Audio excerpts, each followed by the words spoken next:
Welcome to today's discussion. I'm your host, Jason Fornicola, and my guest today is Terry Roberts, co-chair of the INSA Cyber Council and founder and president of Whitehawk. Terry, welcome to the program. Great to be here. You, of course, were the moderator of today's panel discussion. What were your main takeaways?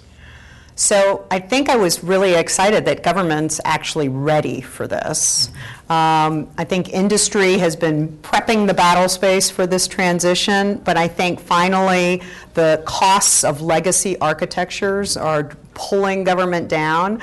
And so there's a realization that they can not only have better capability, but they can actually raise their assurance levels and mission support all at the same time. It's a win-win. What are the real opportunities for virtualization for federal agencies to meet their missions?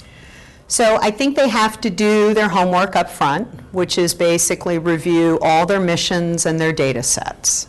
And they have to then, by design, say which ones they can transition securely and effectively to this space. So for instance, they might want to pilot some capability transitions on the mission side, so start small and leverage those lessons learned. I think on the business function side, like HR, finance, travel, those are relatively easy to transition because they're being done in industry at scale. There's a lot of options for them, and I think they could have some quick wins. When we talk about transitions, one of the key points that one of the panelists made was going to virtualization is a migration. It's a process. Yes. It's not an on-off switch. Talk about Exactly. So that's part of that triage process of, let's say right now they're dependent on proprietary software for their HR functions. And it's expensive and it's individual licenses, and if they want updated functionality, they have to wait to integrate it.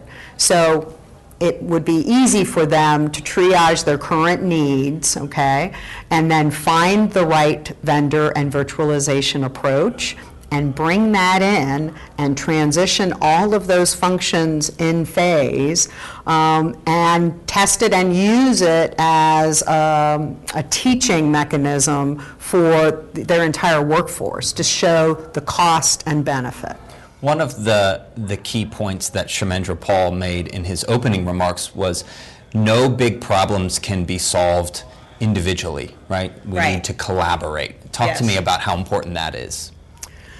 So I think when you think of the major mission areas across government, let's say law enforcement, let's say cybersecurity, intelligence analysis, right? It's never one entity. It's never one government entity that's going to have all the information and all the capability on that problem. So how do you seamlessly have them work together as a team from the very beginning?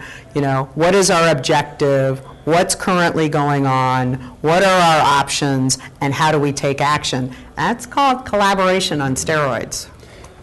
How important is it for a sound method of information sharing to be implemented? Obviously safely, securely, but sharing information to allow us to move forward.